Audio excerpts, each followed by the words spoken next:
So for this video, I'm going to demonstrate how we prepare an anesthetic machine for an anesthetic procedure. So today we're going to be performing a castration on a 1.5-year-old 63.8-pound dog. So the first thing I want to do is just make sure that I have adequate amount of oxygen to deliver to my patient. We use an oxygen concentrator in this hospital as our primary source of oxygen. I've already turned it on just to give it some time to collect the room air. So the way that the concentrator works is it collects room air in through a series of filters and it compresses it. Then it delivers the oxygen to my patient continuously.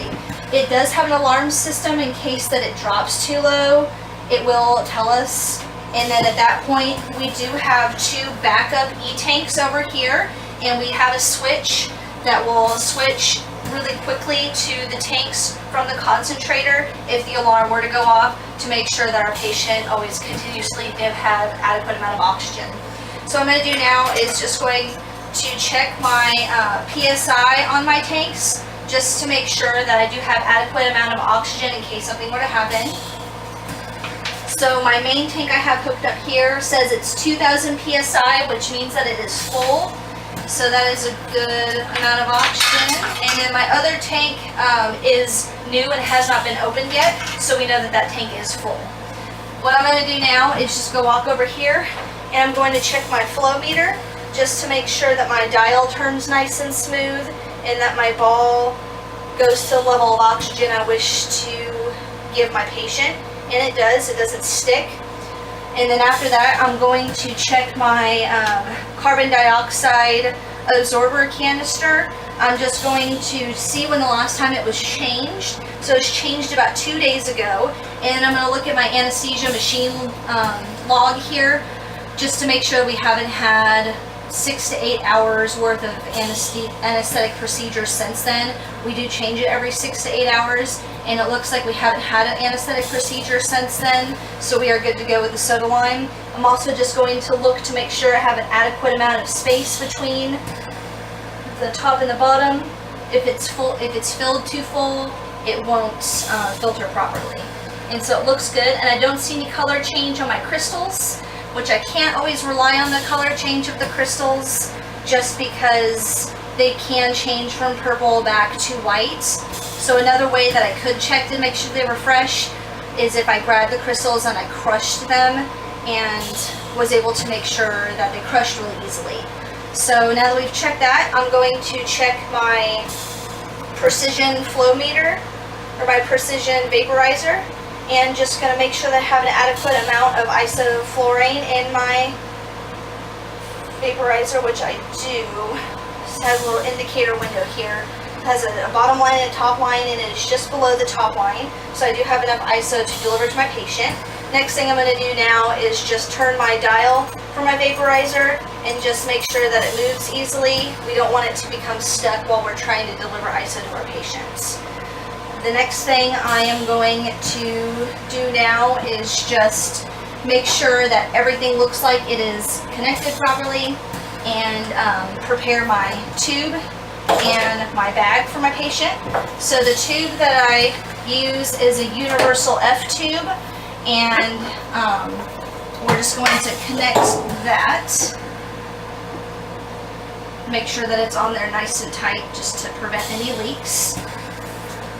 And then I'm also going to get my bag for my patient, and we're going to calculate the proper bag size for him. And the way that we do that is we usually take their weight in pounds and multiply it by 30 to get our milliliters and get a good idea. So he is 63.8 pounds times 30. So it becomes 1,914 milliliters, which will round up and go to a 2-liter bag for him would be appropriate. So I'm just going to go ahead and attach my bag. Make sure it's nice and tight on there, and then just make sure everything looks good. So what I'm going to do now is just go through and check, make sure everything is nice and connected, that I'm not going to have any problems. So I'm going to go over to my oxygen concentrator and make sure that my oxygen hose is attached properly. I don't see any wear and tear on it. So I'm going to follow the green oxygen hose to my machine over here, which goes to my flow meter, and just check, make sure everything is nice and tight. Again, I don't see any wear and tear. Looks good. So then from there, for our flow meter, it goes into our vaporizer, precision vaporizer. And again, it's nice and tight attached to that.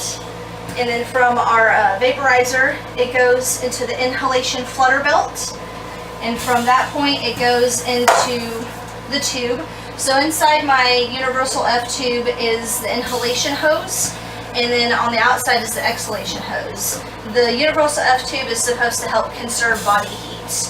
So then my isoflurane and my oxygen get delivered to my patient, and then as they exhale, the carbon dioxide and waste gases come back up through the exhalation tube, and then go through the exhalation flutter belt, which then goes to my reservoir bag, which then goes to my carbon dioxide absorber canister, which then goes up through this blue hose, which takes it back to the evacuation system, the scavenger system, which then releases it outside. So, my next step I'm going to do is perform a leak test just before the procedure to make sure that everything is performing correctly. You don't want to have a patient on the table without performing a leak test before every anesthetic procedure, just to make sure that they don't end up waking up on the table or they don't get enough oxygen or isoflurane during the procedure due to a leak. So, what I'm going to do now is just go ahead and turn on my flow meter.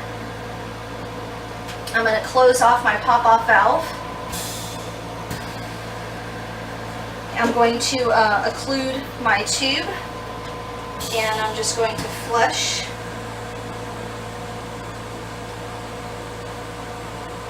Till my bag fills up a little bit.